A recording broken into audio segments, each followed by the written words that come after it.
पाकिस्तान की तमाम यूनिवर्सिटीज़ और इंस्टीट्यूशंस के एडमिशन की मालूमात, मेडिकल कॉलेजेस के दाखिलों और MD कैट की मुकम्मल रहनुमाई, मेडिकल इंजीनियरिंग, लॉ और फाइन आर्ट्स के entry test, allied health sciences, computer science, media studies, social sciences और बिजनेस स्टडीज के प्रोग्राम्स, यूनिवर्सिटीज़ के एडमिशन शेड्यूल और मेरिट लिस्टों की तफसील, नेशनल और इंटरनेशनल स्कॉलरशिप्स, बोर्ड इम्तहानात, दाखिलों, रिजल्ट और इंप्रूवमेंट की मुकम्मल इन्फॉर्मेशन, आर्मी, नेवी और एयरफोर्स के ज्वाइनिंग प्रोग्राम्स, कैरियर काउंसलिंग और तमाम जरूरी अनाउंसमेंट्स, नोटिफिकेशन और तालीमी न्यूज़ हासिल करने के लिए अभी हमारा प्रोफेशनल व्हाट्सएप ग्रुप ज्वाइन करें, सिर्फ 300 रुपए में पूरे साल के लिए। ज्वाइन करने का तरीका स्क्रीन पर और वीडियो के डिस्क्रिप्शन में दिया गया है। अस्सलाम वालेकुम everyone. Dear students, national university of medical sciences NUMS Rawalpindi की तरफ से एक दो रोज कबल नम्स से एफिलिएटेड तमाम private sector medical and dental colleges में MBBS और BDS में एडमिशन के हवाले से मेरिट फार्मूला की फाइनलाइजेशन कर दी गई है। नम्स के एफिलिएटेड ज्यादातर private sector medical and dental colleges के ऑफिशियल वेबसाइट्स के ऊपर बाकायदा तौर पर नोटिफिकेशन जारी कर दिए गए हैं और इस साल का अपडेटेड मेरिट फार्मूला जो है वो रिवाइज कर दिया गया है। और इस साल के मेरिट फार्मूला में 25% वेटेज नेशनल MD कैट के मार्क्स की, 25% नम्स के एंट्री टेस्ट की और 50% वेटेज FSC या इक्विवेलेंट क्वालिफिकेशन के मार्क्स की रखी गई है। याद रहे कि पिछले साल नम्स के affiliated private sector medical and dental colleges में मेरिट फार्मूला डिफरेंट था। पिछले साल 50% FSC और 50% नम्स एंट्री टेस्ट के मार्क्स की बेसिस पर मेरिट बनाया गया था, जबकि इस साल 25% वेटेज MD कैट को, 25% वेटेज नम्स एंट्री टेस्ट को और 50% वेटेज FSC के नंबरों को दी जा रही है। इसके अलावा अगर MBBS और BDS के प्रोग्राम्स में एडमिशन के लिए एलिजिबिलिटी क्राइटेरिया की बात करें तो PMC के रेगुलेशंस के मुताबिक तमाम स्टूडेंट्स को एडमिशन के लिए कम से कम 65% मार्क्स इंटरमीडिएट यानी FSC में और 65% मार्क्स ही नेशनल MD कैट में लेने होंगे। अब FSC में तो 65% मार्क्स आ जाते हैं, लेकिन इस साल के रिजल्ट के हिसाब से जो देखा जा रहा है तो नेशनल MD कैट में 65% मार्क्स लेने वाले स्टूडेंट्स की तादाद कम है, यानी काफ़ी ज़्यादा स्टूडेंट्स इस साल MD कैट में फेल हुए हैं। तो ऐसे तमाम स्टूडेंट जो MD कैट में 65% मार्क्स हासिल नहीं कर सके हैं तो वो किसी भी प्राइवेट सेक्टर मेडिकल या डेंटल कॉलेज में एडमिशन नहीं ले सकते हैं। और यही हिसाब नम्स के प्राइवेट मेडिकल कॉलेजेस का भी है कि यहाँ एडमिशन के लिए FSC में भी और नेशनल MD कैट में मिनिमम 65% मार्क्स लाजमी लेने होंगे। और अगर ये रिक्वायरमेंट आप फुलफिल करते हैं तो उसके बाद ही आप नम्स के प्राइवेट मेडिकल कॉलेजेस में एडमिशन ले सकते हैं। और मेरिट फार्मूला में MD कैट, नम्स और FSC तीनों की वेटेज शामिल की जाएगी। फिर इसके बाद एक सवाल ये भी पैदा होता है कि क्या नम्स के प्राइवेट मेडिकल कॉलेजेस में एडमिशन के लिए नम्स के एंट्री टेस्ट को भी मिनिमम 65% मार्क्स के साथ पास करना जरूरी है या नहीं। तो ऐसा कुछ भी PMC की रेगुलेशंस में मेंशन नहीं है और नम्स के एफिलिएटेड प्राइवेट मेडिकल कॉलेजेस की वेबसाइट्स के ऊपर भी कहीं पर नम्स के एंट्री टेस्ट को पास करने की शर्त नहीं रखी गई है। हाँ, नम्स टेस्ट में अपीयर होना ज़रूरी है और नम्स के जो टेस्ट की वेटेज ज़रूर शामिल की जाएगी, लेकिन कहीं पर भी नम्स के टेस्ट को पास करने की शर्त नहीं लिखी हुई है। जहाँ पर भी एलिजिबिलिटी क्राइटेरिया मेंशन्ड है तो वहाँ पर सिर्फ FSC और MD कैट को मिनिमम 65% मार्क्स के साथ क्वालिफाई करना ही लिखा हुआ है। इसके बाद नम्स के तमाम एफिलिएटेड प्राइवेट मेडिकल कॉलेजेस के एडमिशन शेड्यूल की बात करें तो अभी तक किसी भी कॉलेज की तरफ से एडमिशन स्टार्ट नहीं किए गए हैं और लग यही रहा है कि नम्स का एंट्री टेस्ट जो कि 3 अक्टूबर को होगा उसका रिजल्ट अनाउंस होगा और रिजल्ट के अनाउंसमेंट के बाद नम्स की तरफ से तमाम affiliated private sector medical and dental colleges में एक साथ एडमिशन स्टार्ट होंगे। जैसे पिछले साल होता है कि एक सिंगल नोटिफिकेशन जारी किया जाता है, कैंडिडेट्स को ऑनलाइन अप्लाई करना होता है और तमाम कॉलेजेस की वो प्रेफरेंस सेलेक्ट कर लेते हैं। उसके बाद जिस कॉलेज में उसका नाम आएगा वो उस कॉलेज में अपनी फीस सबमिट करवा के सीट सिक्योर कर लेगा। तो इस साल भी यही लग रहा है कि नम्स के एंट्री टेस्ट की कंडक्शन और रिजल्ट के अनाउंसमेंट के बाद एफिलिएटेड तमाम जो प्राइवेट मेडिकल कॉलेजेस हैं उनकी तरफ से एक साथ ही एडमिशन स्टार्ट होंगे। हालांकि PMC की रेगुलेशंस के मुताबिक 1 जुलाई से कोई भी private sector medical and dental college अपने एडमिशन स्टार्ट कर सकता है और नम्स से जो एफिलिएटेड प्राइवेट कॉलेजेस हैं उनके अलावा बाकी कॉलेजेस की तरफ से एडमिशन स्टार्ट हो चुके हुए हैं। काफ़ी ज़्यादा कॉलेजेस ने अपनी वेबसाइट्स अपडेट कर दी हुई हैं, काफ़ी सारे कॉलेजेस ने अपने एडमिशन नोटिफिकेशन न्यूज़पेपर्स में भी जारी कर दिए हुए हैं, लेकिन नम्स के जो एफिलिएटेड प्राइवेट कॉलेजेस हैं इनकी तरफ से एडमिशन स्टार्ट नहीं किए जा रहे हैं। मे बी ये नम्स के एंट्री टेस्ट की कंडक्शन का इंतजार कर रहे हो या हो सकता है कि नम्स की तरफ से ही तमाम कॉलेजेस के एक साथ एडमिशन स्टार्ट किए जाएं। और नम्स के affiliated private sector medical colleges के अलावा बाकी जितने भी प्राइवेट मेडिकल कॉलेजेस हैं तो उनके एडमिशन क्राइटेरिया, उनके मेरिट फार्मूला और उनके फीस स्ट्रक्चर और एडमिशन शेड्यूल से रिलेटेड इंशाल्लाह कंप्लीट वीडियो जल्द ही इस चैनल के ऊपर अपलोड कर दी जाएगी। इसके बाद नम्स से affiliated private sector medical and dental colleges के इस साल के MBBS के फीस स्ट्रक्चर की बात करें तो सबसे पहले CMH Lahore medical college and institute of dentistry Lahore में MBBS के पहले साल की फीस 16,03,000 रुपये है, सेकेंड ईयर की फीस 14,87,000 रुपये,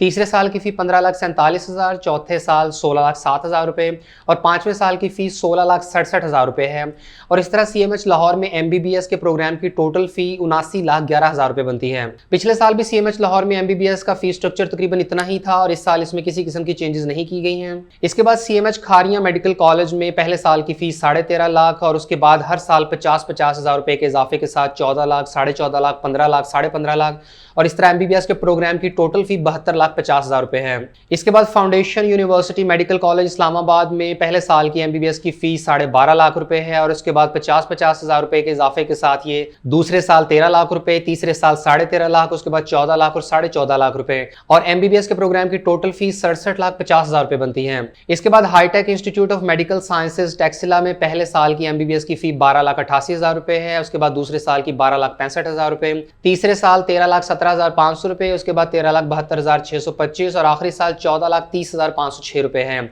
और MBBS के प्रोग्राम की टोटल फी 66,73,631 रुपए बनती है। फजाइया रुतफा मेडिकल कॉलेज कराची में पहले साल की फी 12,66,000 रुपए, दूसरे साल 12,13,000 रुपए और MBBS के प्रोग्राम की टोटल फी 65,13,500 रुपए है। फजाइया मेडिकल कॉलेज इस्लामाबाद में पहले साल की 12,36,000 रुपए, दूसरे साल की 11,81,500 रुपए, इसके बाद 12,40,500 रुपए, 13,02,500 रुपए और 13,87,500 रुपए और MBBS के प्रोग्राम की टोटल फी 63,48,000 रुपए है। Bahria university medical and dental college Karachi में पहले साल की MBBS की फी 12,86,144 रुपए और बाकी सालों की 11,91,144 रुपए है, जबकि आखिरी साल की MBBS की फी 12,06,144 रुपए है। MBBS के प्रोग्राम की टोटल फी 60,65,720 रुपए बनती है। CMH Multan institute of medical sciences में MBBS के प्रोग्राम की पहले साल की फी 12 लाख रुपए, दूसरे, तीसरे और चौथे साल की 11,50,000 रुपए और आखिरी साल की फी 11,58,000 रुपए है और MBBS के प्रोग्राम की टोटल फी 58,08,000 रुपए बनती है। अब यहाँ तक नम से एफिलिएटेड जो 8 प्राइवेट सेक्टर मेडिकल कॉलेजेस हैं तो इनका ये जो फीस स्ट्रक्चर है ये इस साल का अपडेटेड और रिवाइज्ड फीस स्ट्रक्चर है, यानी ये 2021 के सेशन का फीस स्ट्रक्चर दिया गया है,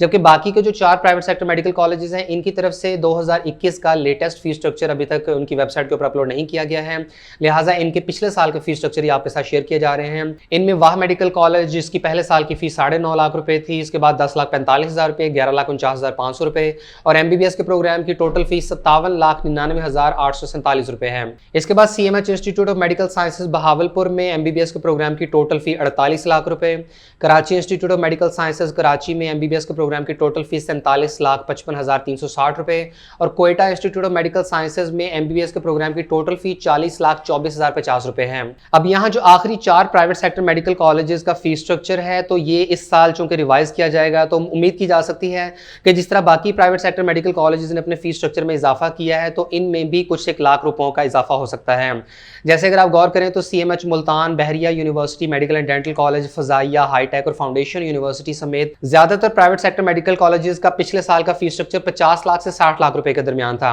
लेकिन इस साल ये 60 लाख रुपए से ज्यादा हो चुका है। इसी तरह आखिरी 4 प्राइवेट मेडिकल कॉलेजेस के इस साल के फीस स्ट्रक्चर की अनाउंसमेंट के बाद तवक्को की जा सकती है कि वाह मेडिकल कॉलेज का टोटल MBBS का फीस स्ट्रक्चर 60 लाख रुपए से ज्यादा, CMH बहावलपुर और कराची इंस्टीट्यूट का 50 लाख रुपए से ज्यादा और कोयटा इंस्टीट्यूट का 45 लाख रुपए तक हो सकता है। बहरहाल इन कॉलेजेस की तरफ से इस साल का फीस स्ट्रक्चर जैसे ही अनाउंस होता है तो इंशाल्लाह आपको वीडियो के थ्रू इन्फॉर्म कर दिया जाएगा। इसके बाद इन तमाम कॉलेजेस के लास्ट ईयर के क्लोजिंग मेरिट्स की बात करें तो पिछले साल के क्लोजिंग मेरिट्स इस साल बिल्कुल भी रेलेवेंट नहीं है, क्योंकि इस साल सारे हालात चेंज हो चुके हुए हैं। सबसे पहले तो आपका मेरिट फॉर्मूला चेंज हो चुका हुआ है, दूसरा ये कि इस साल MD कैट की ओवरऑल कंडक्शन और जो एक कलेक्टिव रिजल्ट हमें नजर आ रहा है वो भी चेंज हो चुका हुआ है। तो पिछले साल के मेरिट से इस साल के मेरिट में एक खासा डिफरेंस नजर आएगा। फिर इसके अलावा इस साल के जो ओवरऑल बोर्ड एग्जाम्स हुए हैं उनमें भी इलेक्टिव सब्जेक्ट्स के ही सिर्फ इम्तिहानात हुए हैं और उम्मीद की जा सकती है कि इस साल इंटरमीडिएट का जो रिजल्ट है वो बहुत बेहतर होगा, स्टूडेंट्स की परसेंटेजेस काफ़ी ज़्यादा होंगी, तो मेरिट तो इस साल इंक्रीज करने की चांसेस हैं। लेकिन ऑन दी अदर हैंड आपका जो MD कैट है उसमें चूंकि मार्क्स उस हिसाब से नहीं आ रहे हैं, तो लेकिन फिर भी जिन कॉलेजेस के लास्ट ईयर के मेरिट्स अवेलेबल हो सके हैं वो मैं आपके साथ शेयर कर देता हूं। लेकिन इन क्लोजिंग मेरिट्स को आप सिर्फ अंदाजे के तौर पर ही देखिएगा, क्योंकि इस साल के मेरिट्स बिल्कुल चेंज होंगे। लास्ट ईयर CMH लाहौर का MBBS का मेरिट 82.45% पे क्लोज हुआ था, CMH खारिया मेडिकल कॉलेज का 81.43%, फाउंडेशन यूनिवर्सिटी मेडिकल कॉलेज में MBBS का मेरिट 81.68% पे क्लोज हुआ था, CMH बहावलपुर का 81% और Karachi institute of medical sciences का 78.79% पे मेरिट क्लोज हुआ था। बाकी प्राइवेट मेडिकल कॉलेजेस के मेरिट्स अवेलेबल नहीं हो सके हैं। इसके बाद आपको बताते चलें कि ऐसे तमाम स्टूडेंट जिन्होंने MD कैट को पास किया हो या ना किया हो तो वो नम्स का एंट्री टेस्ट ज़रूर दे सकते हैं। लेकिन जैसे कि मैंने पहले भी बताया कि जो स्टूडेंट्स MD कैट को पास करते हैं तो सिर्फ उन्हीं का MBBS BDS में दाखिला होगा। बाकी स्टूडेंट चाहे नम्स का एंट्री टेस्ट पास भी कर लें, जितने मर्जी अच्छे नंबर ले लें, उनका MBBS BDS में दाखिला नहीं हो सकता। हाँ, नम्स के एंट्री टेस्ट की बेसिस पर आप नम्स में जो 4 ईयर BS के प्रोग्राम्स हैं उनमें आप ज़रूर दाखिला ले सकते हैं। इसके अलावा नम्स के एफिलिएटेड प्राइवेट मेडिकल कॉलेजेस में एडमिशन्स के हवाले से जैसे ही नम्स की तरफ से कोई भी ऑफिशियल अपडेट आती है या नम्स के एंट्री टेस्ट की कंडक्शन के बाद जैसे ही ऑफिशियल शेड्यूल जारी किया जाता है तो उससे रिलेटेड भी आपको इन्फॉर्म कर देंगे। फिलहाल जिन स्टूडेंट्स ने नम्स के एंट्री टेस्ट में अप्लाई किया हुआ है तो 24 सितंबर से नम्स एंट्री टेस्ट की रोल नंबर स्लिप्स अवेलेबल हो जाएंगी और 3 अक्टूबर को पाकिस्तान के मुख्तलिफ शहरों में नम्स का एंट्री टेस्ट कंडक्ट हो जाएगा। इसके अलावा पंजाब के government sector medical and dental colleges में एडमिशन्स के हवाले से भी मेरिट फार्मूला की अपडेट सामने आ गई है, जिसमें मैट्रिक की 10% वेटेज, FSC की 40% और MD कैट की 50% वेटेज शामिल की जाएगी। आर्मी मेडिकल कॉलेज के हवाले से अभी तक कोई अपडेट नहीं है कि उनका मेरिट फार्मूला क्या होगा या उसमें कौन कौन से एंट्री टेस्ट रिक्वायर्ड होंगे, लेकिन जो भी अपडेट्स आएंगे इंशाल्लाह अपकमिंग वीडियोज़ में आपके साथ शेयर करते जाएंगे।